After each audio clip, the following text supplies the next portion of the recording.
Alors que vient de se refermer la saison 7 de Ninja Warrior sur TF1 ce samedi 11 février 2023, découvrez qui de Jean Tesna du Moncel, Clément Gravier ou encore Charles Poihujade l'a remporté cette année. Ce samedi 11 février 2023, TF1 diffusait le 6e et dernier épisode de la saison 7 de Ninja Warrior.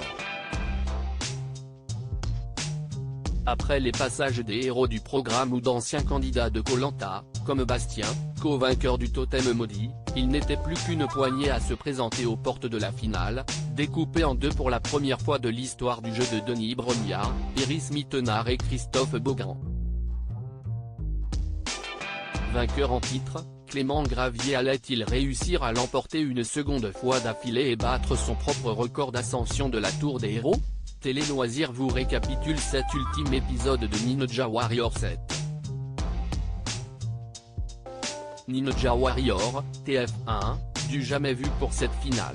Après de l'ultime parcours, il n'était plus que 5, un record dans l'histoire du jeu de TF1, à pouvoir tenter de gravier la Tour des Héros finale, Charles Poihujade, Clément et Antoine Gravier, Iliane Sheriff et Clément Dumais. En revanche, énorme surprise, Jean Tesna du Moncel a chuté. Pour sa 7e finale, le champion historique de Ninja Warrior n'aura pas droit de tenter une 4e fois l'ascension des 23 mètres de corde. On saluera également l'exploit de Maura Angélique, meilleure candidate de la saison. Si la jeune femme n'a pu accéder à la Tour des Héros, elle a quand même, et si est du jamais vu, réussi à atteindre le mur des Titans, la 3e partie de la finale. Ninja Warrior 2023, qui a remporté cette saison 7 sur TF1, Clément Gravier, vainqueur de la saison 6, allait donc pouvoir défendre son titre. Et son record, fixé en 25 secondes et 16 centièmes.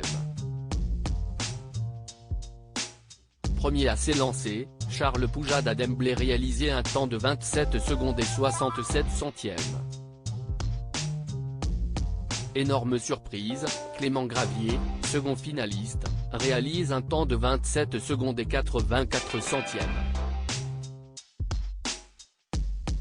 Il perd donc son titre. En 28 secondes et 21 centièmes, Iliane Sheriff ne remportera pas non plus cette saison 7.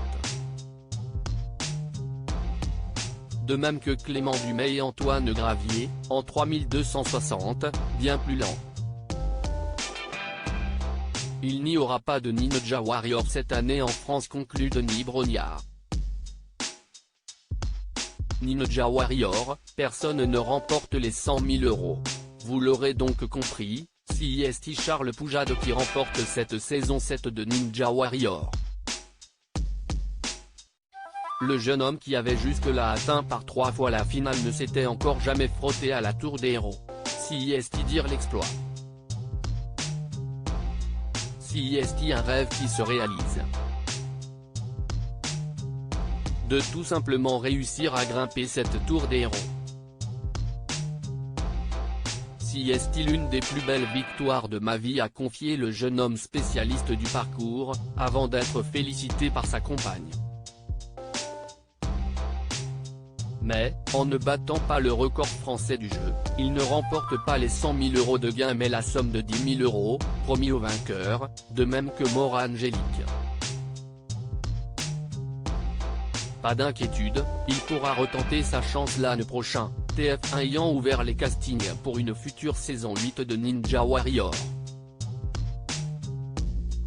À lire aussi Koh-Lanta, le feu sacré, une candidate de Ninja Warrior au casting de l'édition 2023.